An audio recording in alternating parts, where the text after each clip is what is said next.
Hello नमस्कार जय हिंद दोस्तों, कैसे हैं आप सब। स्वागत है आपका अपने यूट्यूब चैनल में। तो आज हम लेकर के आए हैं एक नई वीडियो जिसमें यूपीएसआई के जो 13 नवंबर का 2021 का शिफ्ट 2 का पेपर था उसके बारे में डिटेल देखेंगे हम लोग। ठीक है, तो पूरे डिटेल में देखते हुए क्वेश्चन में आगे बढ़ेंगे। तो चलते हैं अपने पहले प्रश्न की तरफ। आज का पहला प्रश्न है, सार्वजनिक उपद्रव दंडनीय है जिसके लिए जुर्माना रुपयों तक बढ़ सकता है। तो कितने रुपयों तक बढ़ सकता है? 300, 100 या 50 या 200। तो इसका आंसर क्या हो जाएगा? ऑप्शन नंबर डी, 200 रुपये तक। ठीक है, अगले प्रश्न पे चलते हैं। प्रश्न संख्या 2, स्वस्थ लाल रक्त कोशिकाओं के लिए कौन सा खनिज आवश्यक है जिसकी कमी के कारण एनीमिया या अरक्तता हो सकती है? तो इसका ऑप्शन है ए आयरन, बी है मैग्नीशियम, सी है आयोडीन या डी है क्रोमियम। तो इसका आंसर क्या हो जाएगा? Option A iron. ठीक है, इस प्रकार के पहले भी हम लोग एक विटामिन से संबंधित प्रश्न पढ़ चुके हैं। इसमें एक ऑप्शन है आयोडीन। अच्छा, ये बताइए कि आयोडीन की कमी से कौन सा रोग होता है? तो आयोडीन की कमी से घेंघा रोग होता है। कौन सा रोग होता है? घेंघा, जिसको ग्वाइटर बोलते हैं। ठीक है, ग्वाइटर, ग्वाइटर रोग बोलते हैं। ठीक है, जिसमें गले में सूजन हो जाती है। ठीक है, तो आयोडीन की कमी से घेंघा रोग होता है और इसका आंसर हो जाएगा आयरन, जिसकी कमी से एनीमिया होता है। चलते हैं अपने अगले प्रश्न की तरफ। प्रश्न संख्या 3, राष्ट्रीय सुरक्षा अधिनियम के तहत किसी फरार व्यक्ति द्वारा आदेश का पालन न करने पर डैश तक कारावास की सज़ा हो सकती है। तो कितने महीने तक कारावास की सज़ा हो सकती है? ऑप्शन देख लेते हैं, 6 महीने या 3 महीने या 1 वर्ष या 2 वर्ष तक। तो कितने समय की सज़ा हो सकती है? तो 1 वर्ष की। Option number C, option number C, 1 वर्ष तक की सज़ा हो सकती है। ठीक है, चलते हैं अगले प्रश्न की तरफ।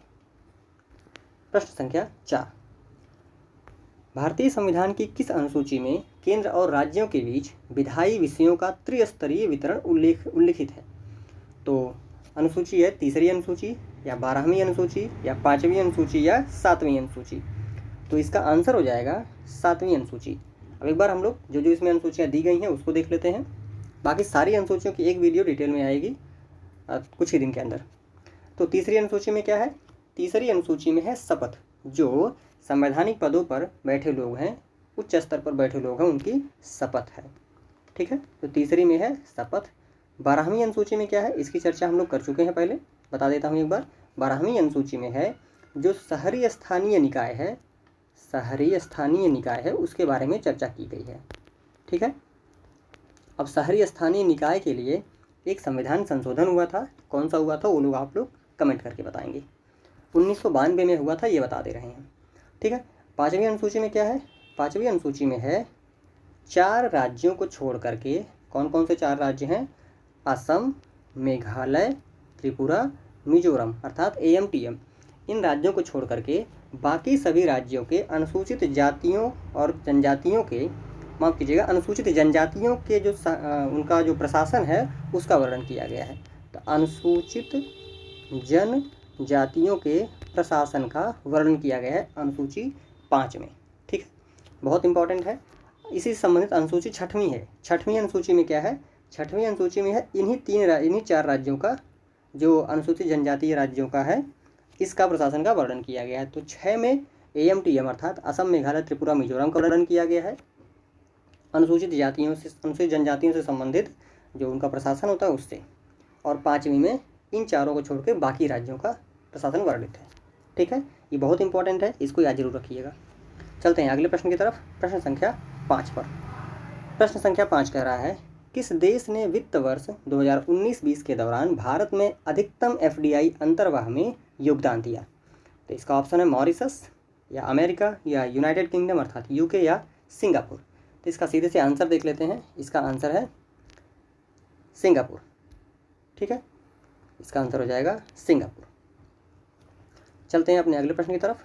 प्रश्न संख्या 6, उत्तर प्रदेश मौलिक शिक्षा अधिनियम कब अधिनियमित किया गया? तो उत्तर प्रदेश मौलिक शिक्षा अधिनियम कब अधिनियमित किया गया? इसका सीधे से आंसर देख लेते हैं, 1972, ऑप्शन डी, इसका सही ऑप्शन हो जाएगा। ठीक है, चलते हैं अगले प्रश्न की तरफ।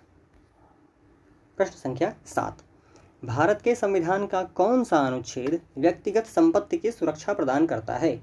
तो इसका ऑप्शन है अनुच्छेद 19(1)(f), अनुच्छेद 300A, या अनुच्छेद 108 या अनुच्छेद 265।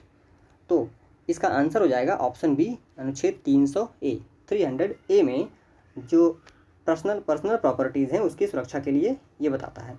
अब एक चीज़ ध्यान रखिएगा कि पहले जो संपत्ति का अधिकार था वो एक मौलिक अधिकार था। पहले अनुच्छेद 31 में, आर्टिकल 31 में जो संपत्ति का अधिकार है एक फंडामेंटल राइट था। मगर संवैधानिक संशोधन जो 44वां हुआ था 1978 44वें संविधान संशोधन, इसको बाहर कर दिया गया मौलिक अधिकार से, और इस समय इसको एक कानूनी अधिकार माना जाता है। तो ये प्रश्न पूछा जाता है कि संपत्ति का अधिकार वर्तमान में कैसा कानून है? तो यह एक कानूनी अधिकार है, मतलब लीगल राइट है। ठीक है, यह एक कानूनी अधिकार है। ये बहुत महत्वपूर्ण है, बार बार पूछा जाता है, ध्यान रखिएगा। तो 300A में संपत्ति का अधिकार वर्णित है, लेकिन संपत्ति का कैसा अधिकार है? ये कानूनी अधिकार है। ठीक है, एक अनुच्छेद यहाँ पे इम्पॉर्टेंट है, इसको इरेज करना पड़ेगा मुझे। हाँ, एक अनुच्छेद यहाँ पे और इम्पॉर्टेंट है, अनुच्छेद 108। 108 क्या कहता है? अनुच्छेद 108 कहता है ज्वाइंट सीटिंग का मतलब कि संयुक्त बैठक का, दोनों सदनों की जो संयुक्त बैठक होती है राज्यसभा और लोकसभा का, इसको बुलाने का अधिकार है। ठीक है, कौन बुलाता है इसको? प्रेसिडेंट, राष्ट्रपति। हमारा प्रेसिडेंट ज्वाइंट सीटिंग बुलाता है। किस आर्टिकल के तहत? आर्टिकल 108 अर्थात अनुच्छेद 108 के तहत हमारे राष्ट्रपति ज्वाइंट सीटिंग बुलाते हैं। ठीक है, ये इंपॉर्टेंट हो जाता है। 19 को हम बाद में डिटेल में देख लेंगे, एक वीडियो हम बनाएंगे ज़रूर, बहुत जल्दी आएगी उसकी डिटेल में वीडियो। ठीक है, तो 300A में हमारा हो गया संपत्ति की सुरक्षा का अधिकार, और 108 में हो गया ज्वाइंट सीटिंग। ये बहुत महत्वपूर्ण है, बार बार पूछा जाता है, ध्यान रखिएगा। ठीक है, हाँ, इसकी अध्यक्षता कौन करता है? ज्वाइंट सीटिंग की अध्यक्षता कौन करता है? प्रिसाइड कौन करता है इसको? कौन प्रिसाइड करता है? तो लोकसभा अध्यक्ष जो होता है, स्पीकर जिसको बोलते हैं, लोकसभा का अध्यक्ष जो होता है स्पीकर, वही इसकी अध्यक्षता करता है। राज्यसभा के कोई अध्यक्ष इसकी अध्यक्षता नहीं करते हैं। लोकसभा अध्यक्ष ही ज्वाइंट सीटिंग की, संयुक्त बैठक की अध्यक्षता करता है। बुलाता राष्ट्रपति है, लोकसभा अध्यक्ष इसकी अध्यक्षता करता है। 108 के तहत बुलाया जाता है। और हाँ, धन विधेयक के अंतर्गत इसको नहीं किया जा सकता। धन विधेयक में कोई ज्वाइंट सीटिंग नहीं बुलाई जाती है। ठीक है, बाद में डिटेल में पढ़ेंगे, अभी इतना जान लीजिए। चलते हैं अगले प्रश्न की तरफ, ये बहुत महत्वपूर्ण है, सब जरूर याद रखिएगा। प्रश्न संख्या 8, सूचना का अधिकार अधिनियम 2005 में कितनी अनुसूचियां हैं? तो सूचना का अधिकार अधिनियम कितनी अनुसूचियां हैं? इसका सीधे से आंसर देख लेते हैं, ऑप्शन डी, 2 अनुसूचियां हैं इसमें। ठीक है, सूचना का अधिकार अधिनियम क्या बोलते हैं इसको? Right to information, RTI act 2005। ठीक है, ये भी पूछा जाता है कब आया था RTI एक्ट, इंपॉर्टेंट है। तो 2005 में आया था, इसमें 2 अनुसूचियाँ हैं। चलते हैं अगले प्रश्न की तरफ। प्रश्न संख्या 9, प्रस्तावना के अनुसार भारतीय संविधान अपना अधिकार डैश से प्राप्त करता है। किससे प्राप्त करता है? ऑप्शन ए है भारत की जनता, या ऑप्शन बी है भारतीय संसद, ऑप्शन सी है ब्रिटिश संविधान, या ऑप्शन डी है भारत का उच्चतम न्यायालय। तो भारतीय संविधान अपना अधिकार किससे प्राप्त करता है? भारत की जनता से। भारत की जनता से अपना अधिकार प्राप्त करता है। ठीक है, भारत का मतलब इसमें संविधान की सत्ता का स्रोत भारत की जनता में निहित है, जिससे लोग कहते हैं ना, स्टार्टिंग होती है प्रेम्बल की हमारे, हम भारत के लोग। तो सर्वाधिक सत्ता किसके पास है? हम भारत के लोगों में। ठीक है, चलते हैं अगले प्रश्न की तरफ। प्रश्न संख्या 10, निम्नलिखित में से किन 2 देशों ने भूस्थानिक सहयोग के लिए बुनियादी विनियमन और सहयोग समझौते BECA अर्थात बेका पर हस्ताक्षर किए? तो इसका सिंपल सा आंसर देख लेते हैं।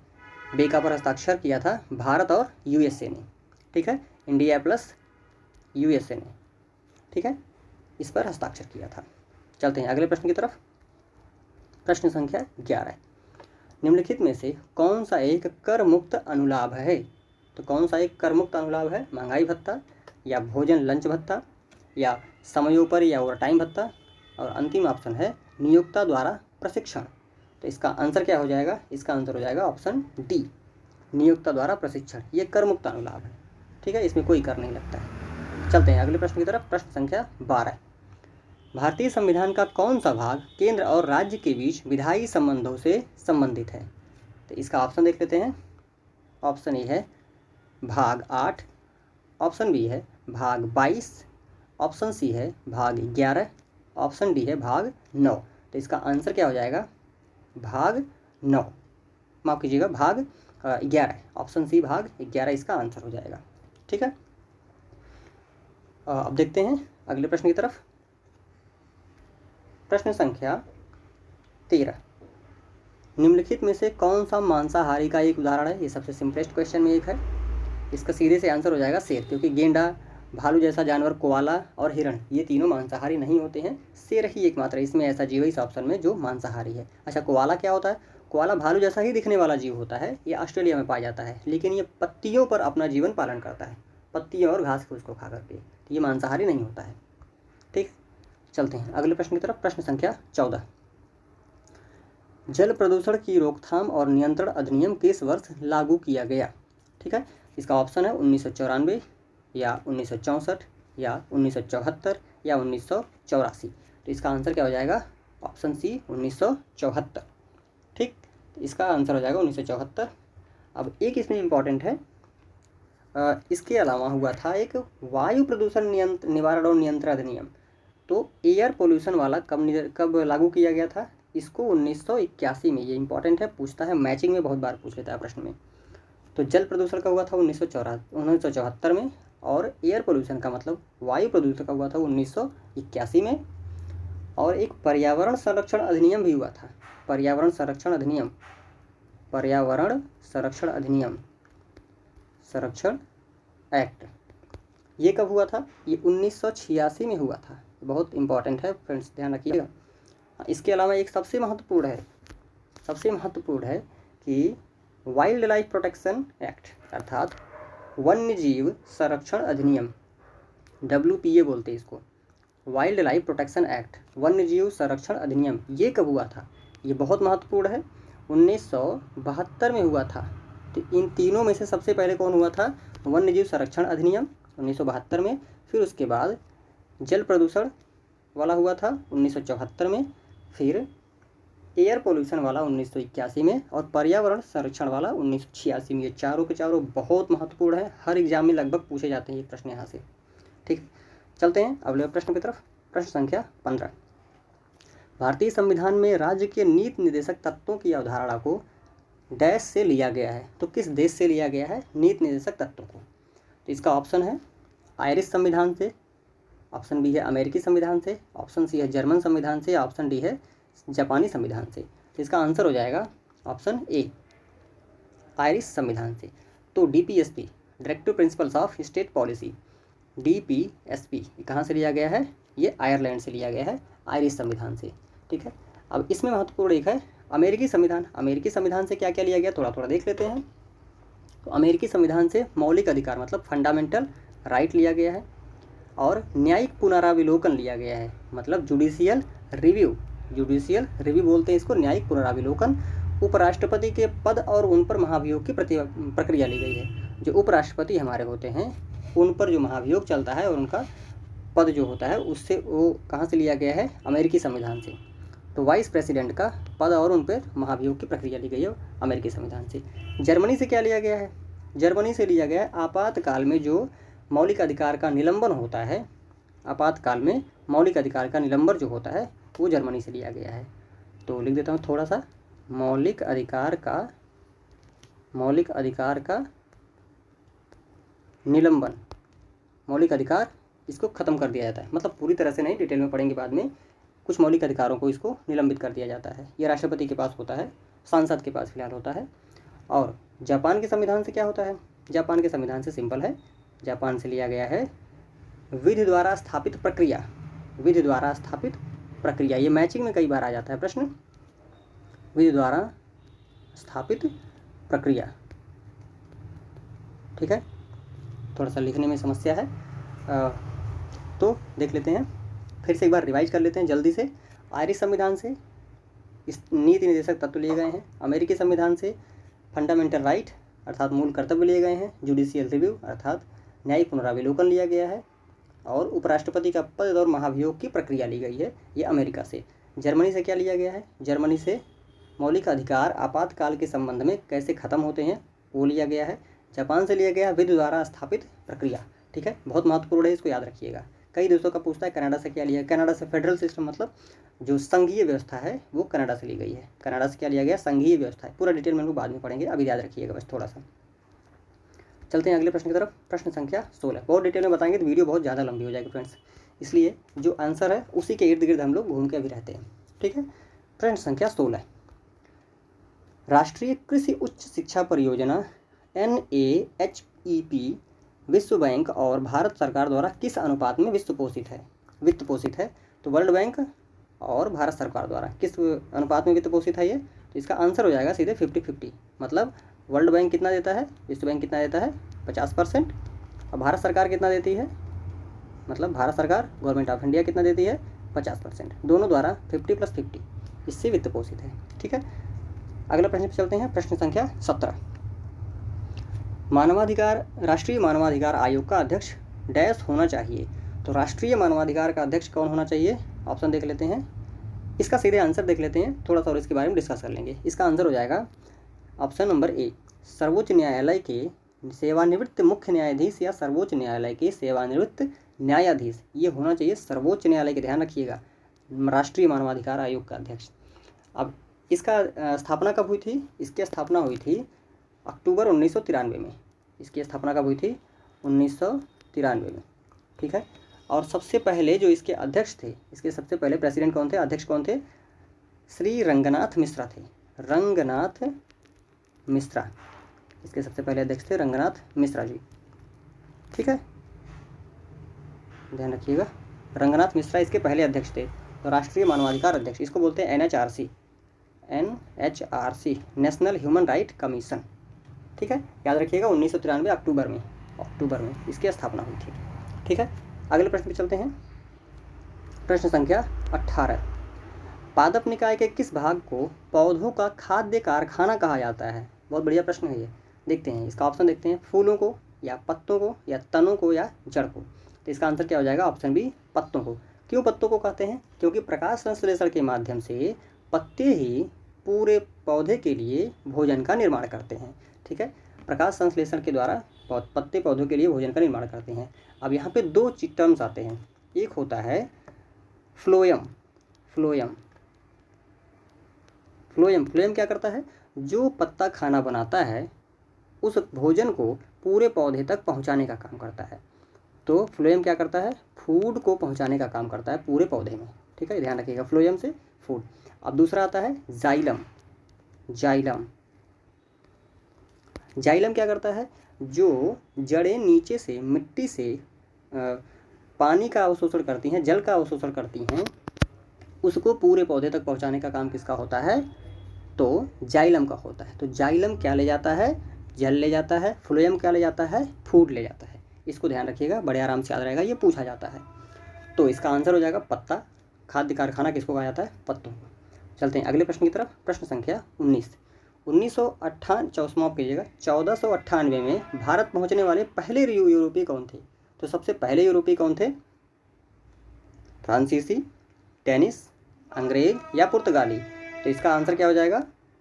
इसका आंसर हो जाएगा ऑप्शन डी। इसका आंसर क्या हो जाएगा? ऑप्शन डी, पुर्तगाली सबसे पहले भारत पहुंचे थे 1498 में, ठीक है। अगले प्रश्न पर चलते हैं। प्रश्न संख्या 20, 2011 की जनगणना के अनुसार ग्रामीण भारत में निम्नलिखित में से किस राज्य में सबसे कम अशोधित जन्म दर है? ध्यान रखिएगा, यहाँ प्रश्न में पूछा गया है ग्रामीण भारत में किस राज्य में सबसे कम अशोधित जन्म दर है? तो आंध्र प्रदेश में है कि असम में या केरल या पंजाब में? तो इसका आंसर क्या हो जाएगा? ऑप्शन सी, केरल में। अब यही पूछता कि शहरी भारत में किस राज्य में सबसे कम अशोधित जन्म दर है? तो शहरी राज्यों का हो जाएगा हिमाचल प्रदेश। शहरी का हो जाएगा हिमाचल प्रदेश HP, ठीक है, ध्यान रखिएगा। ग्रामीण पूछे तो केरल, शहरी पूछे तो हिमाचल प्रदेश। अशोधित जन्म दर, ये महत्वपूर्ण है, ये डेटा थोड़ा सा मैनिपुलेट करके पूछ लेता है आयोग, ठीक है। चलते हैं अगले प्रश्न की तरफ। प्रश्न संख्या 21, के रामकृष्णन बनाम केरल राज्य विवाद में केरल उच्च न्यायालय का निर्णय डैश के संबंध में एक ऐतिहासिक निर्णय है। तो इसका देख लेते हैं। ऑप्शन ए है वाहन प्रदूषण, ऑप्शन बी है सार्वजनिक स्थानों पर धूम्रपान, ऑप्शन सी है ध्वनि प्रदूषण, ऑप्शन डी है जल निकायों का प्रदूषण। तो इसका आंसर क्या हो जाएगा? ऑप्शन बी, सार्वजनिक स्थानों पर धूम्रपान, ठीक है। चलते हैं अगले प्रश्न की तरफ। प्रश्न संख्या 22, भारतीय संविधान का कौन सा अनुच्छेद बेगार बधुआ मजदूरी पर रोक लगाता है? तो इसका ऑप्शन क्या है?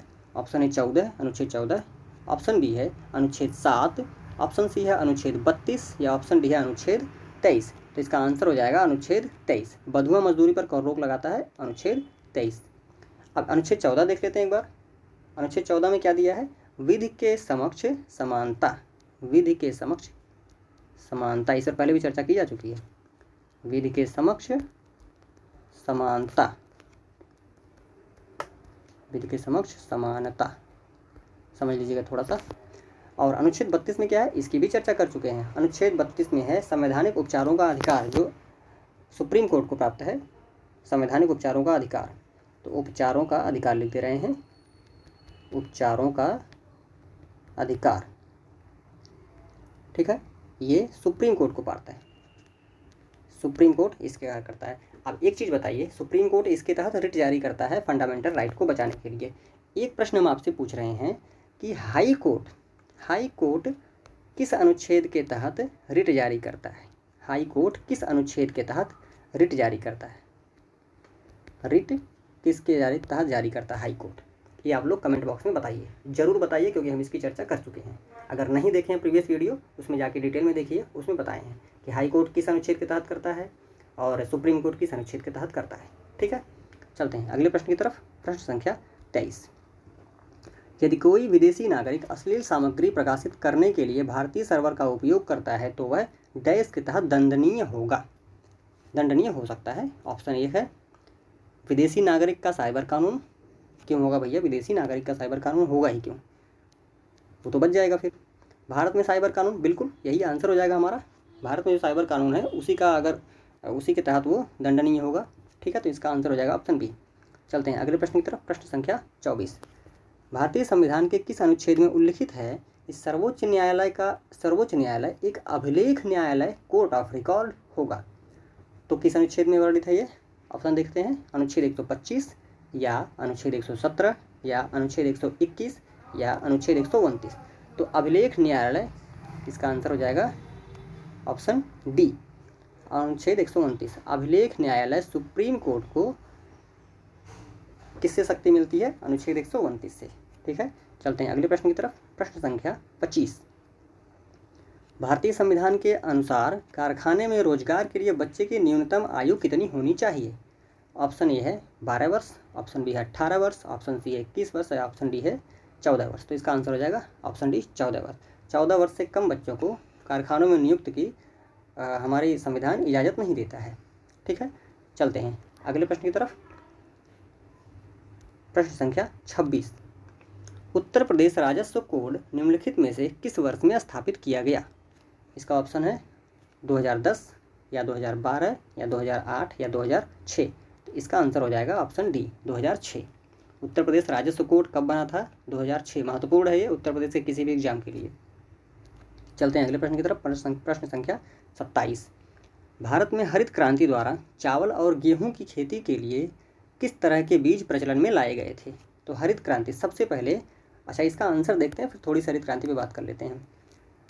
तो ऑप्शन है GM बीज, ऑप्शन बी है पारंपरिक बीज या ऑप्शन सी है HYV बीज या ऑप्शन डी है कुनवा बीज। नहीं, इसका आंसर हो जाएगा option C HYV। High yield variety के बीज लाए गए जो ज़्यादा उपज दे सकते थे। ठीक है, अब हरित क्रांति है क्या? सबसे पहले तो ये जानते हैं कि हरित क्रांति कब आई थी। ग्रीन रिवॉल्यूशन कब आया था? ग्रीन रिवॉल्यूशन ये 1960 के दशक में आया था। अगर दशक का पूछे तो 1960 के दशक में आया था, और एग्जैक्टली अगर पूछे तो 1966-67 में, 1966-67 में ग्रीन रिवॉल्यूशन आया था। ठीक है, भारत में इसके प्रचारक कौन थे? भारत में इसको लाने का किसको अधिकार जाता है? तो ये थे MS स्वामीनाथन। ध्यान रखिएगा, हमको मिटाना पड़ता है यहाँ से। MS स्वामीनाथन साहब थे जो भारत में ग्रीन रिवॉल्यूशन को लेकर के आए थे। ठीक है, 1966-67 में हुआ था। इसमें HYV बीजों की उपयोग किया गया था इसका। ठीक है, चलते हैं अगले प्रश्न की तरफ। प्रश्न संख्या 28। किसी वर्ड डॉक्यूमेंट में पाठ्य को पृष्ठ के बाएं और दाएं दोनों मार्जिन में सेट करने के लिए किस संरेखण अलाइनमेंट का उपयोग किया जाता है? तो इसका सीधे से आंसर देख लेते हैं, जस्टिफाइड अलाइनमेंट इसका आंसर हो जाएगा। ठीक है, चलते हैं अगले प्रश्न की तरफ। प्रश्न संख्या 29, भारतीय संविधान का निम्नलिखित में से कौन सा अनुच्छेद राष्ट्रपति को राज्यों में राष्ट्रपति शासन लगाने का अधिकार देता है? तो ऑप्शन है अनुच्छेद 380, या ऑप्शन बी है अनुच्छेद 370, ऑप्शन सी है अनुच्छेद 280, या ऑप्शन डी है अनुच्छेद 356। तो इसका आंसर हो जाएगा ऑप्शन डी, अनुच्छेद 356। तो राष्ट्रपति शासन अनुच्छेद 356 के तहत लगता है। हमने एक बार डिस्कस किया है, एक बार शॉर्ट में देख लेते हैं कि आपातकाल लगता कैसे कैसे है। ये आपातकाल के अंतर्गत होता है। तो अनुच्छेद 352 में राष्ट्रीय आपात लगता है, राष्ट्रीय आपात, नेशनल इमरजेंसी बोलते हैं, नेशनल इमरजेंसी। अनुच्छेद 356 के तहत, 356 के तहत तो राष्ट्रपति शासन लगता है। इसका आंसर ही देख लिया हम लोग। ठीक है, अब अनुच्छेद 360, अनुच्छेद 360 देख लेंगे। अनुच्छेद 360 में वित्तीय आपातकाल है, financial emergency, financial emergency. Bharat में फाइनेंशियल इमरजेंसी आज तक एक बार भी नहीं लगी है, हमने पहले भी डिस्कस किया है। ठीक है, यहाँ पे एक अनुच्छेद है, अनुच्छेद 280, अनुच्छेद 280, अनुच्छेद 280 तक क्या है? वित्त आयोग, वित्त आयोग का गठन हर 5 साल में राष्ट्रपति करता है। वित्त आयोग,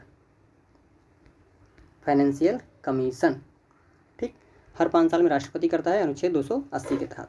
ठीक है, डिटेल में बाद में पढ़ेंगे इसका, सिंपल ये भी जान जाते हैं। प्रश्न संख्या 30 पर आते हैं। भारत में ऑनलाइन समाचार सामग्री किस मंत्रालय के दायरे में आती है? तो इसका सीधे से आंसर देख लेते हैं, क्योंकि कन्फ्यूजन कर देता है कई बार नाम लेना अलग अलग। तो इसका आंसर हो जाता है ऑप्शन ए, सूचना और प्रसारण मंत्रालय। ठीक है, ऑनलाइन सामग्री किस मंत्रालय के अंतर्गत आती है? सूचना और प्रसारण मंत्रालय। प्रश्न संख्या 31, भारत में प्रथम निर्यात संस्करण क्षेत्र कौन सा है? तो ऑप्शन ए है कांडला बंदरगाह, ऑप्शन बी है कोचीन बंदरगाह, ऑप्शन सी है चेन्नई, या ऑप्शन डी है मुंबई बंदरगाह। तो इसका आंसर क्या हो जाएगा? इसका आंसर हो जाएगा ऑप्शन ए, कांडला बंदरगाह। ठीक है, तो प्रथम निर्यात संस्करण क्षेत्र कौन सा है? कांडला बंदरगाह। चलते हैं अगले प्रश्न की तरफ। प्रश्न संख्या 32, भारत में सर्वोच्च न्यायपालिका निकाय कौन सी है? तो सर्वोच्च न्यायपालिका निकाय कौन सा है?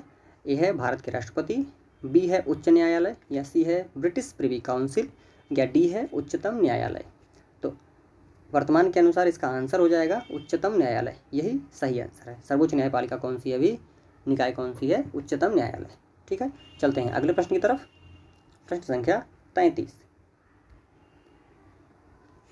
1864 में भारत में प्रथम वन महानिरीक्षक कौन थे?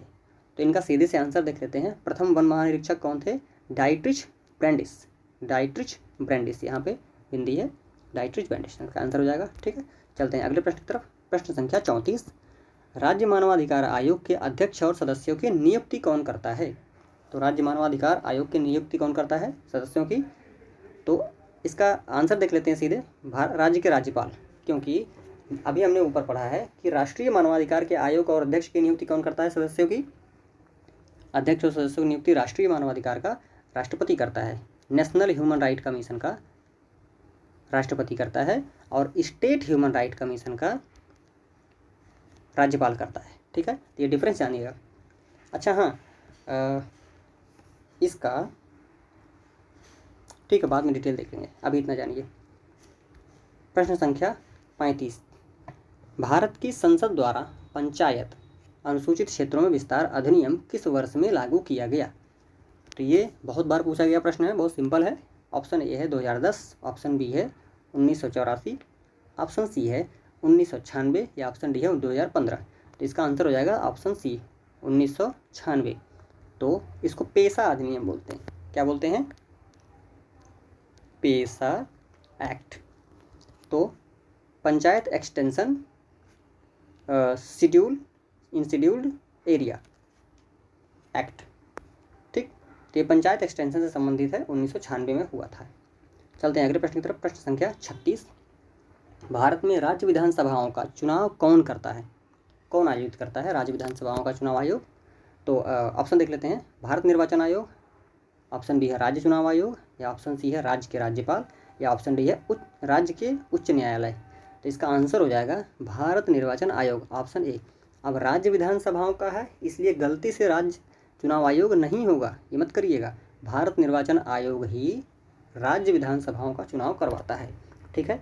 अब ये और किसके किसके चुनाव करवाता है, ये विधानसभाओं के अलावा लोकसभा का, राज्यसभा का, राष्ट्रपति और उपराष्ट्रपति के पदों का भी निर्वाचन यही करवाता है, भारत निर्वाचन आयोग, ठीक है। इसका गठन कब हुआ था? अच्छा, इसका गठन हुआ था 25 जनवरी 1950 को।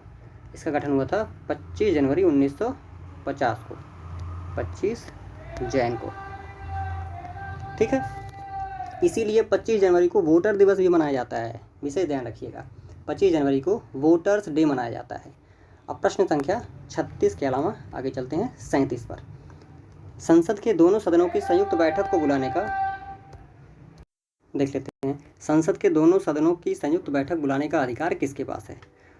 तो अभी हमने पीछे चर्चा किया था, फिलहाल देख लेते हैं इसका आंसर, सीधे देख लेते हैं। ऑप्शन बी है भारत के राष्ट्रपति। तो बैठक बुलाने का अधिकार किसके पास है? राष्ट्रपति के। रिवाइज कर लेते हैं। अध्यक्षता कौन करता है, उसको प्रिसाइड कौन करता है? तो लोकसभा अध्यक्ष, लोकसभा का जो स्पीकर होता है वही उसकी अध्यक्षता करता है, ठीक है। और किसके तहत बुलाया था, किस अनुच्छेद के तहत? अनुच्छेद 108 के तहत, ठीक है। अगला प्रश्न में चलते हैं, प्रश्न संख्या 38। भूदान आंदोलन वर्ष में आरंभ किया गया था। भूदान आंदोलन एक बार पहले भी आया था, किसने शुरू किया था? अब यहाँ दे दिया है किस वर्ष में शुरू किया गया था। तो यहाँ पे ऑप्शन है 1948 या 1961 या 1960 या 1951। इसका आंसर हो जाएगा ऑप्शन डी 1951। भूदान आंदोलन 1951 में विनोबा भावे जी द्वारा शुरू किया गया था, विनोबा भावे, ठीक है। नेक्स्ट प्रश्न में चलते हैं, प्रश्न संख्या 39। डैश वर्ष की आयु से अधिक के प्रत्येक व्यक्ति को मोटरसाइकिल चलाते समय या उस पर यात्रा करते समय एक सुरक्षात्मक टोपी, हेडगियर पहनना चाहिए। तो किस वर्ष से अधिक के? 18 वर्ष या 7 वर्ष या 16 वर्ष या 4 वर्ष। तो इसका आंसर हो जाएगा ऑप्शन डी 4 वर्ष के लिए। 4 वर्ष से अधिक जो भी है उसको हेडगियर पहनना बहुत ज़रूरी है। अब आज का अंतिम प्रश्न चलते हैं, प्रश्न संख्या 40। डैश के मामले में यह निर्धारित किया गया था कि विधायन के विकल्प के तौर पर प्रायः अध्यादेश जारी नहीं किया जा सकता है। तो इसका आंसर देख लेते हैं, क्योंकि कई नाम लेने से कन्फ्यूजन बढ़ता है। तो इसका आंसर सीधे देख लेते हैं, ऑप्शन सी DC वाधवा बनाम बिहार राज्य। इनके मामले में निर्धारित किया गया था कि विधायन के विकल्प के तौर पर प्रायः अध्यादेश जारी नहीं किया जा सकता है। तो ठीक है, धन्यवाद। आज के लिए इतना ही, आगे बढ़ाते रहें। सब्सक्राइब और लाइक ज़रूर करें, प्लीज़ सपोर्ट करिए, जिससे आगे भी हम ऐसी वीडियोज़ बनाते रहें। डिटेल वीडियोज़ बहुत जल्दी आएंगी, शॉर्ट वीडियो छोटे छोटे टॉपिक्स पर बहुत जल्दी हम करेंगे अपलोड। तब तक सहयोग बनाए रखिए। बहुत बहुत धन्यवाद। जय हिंद।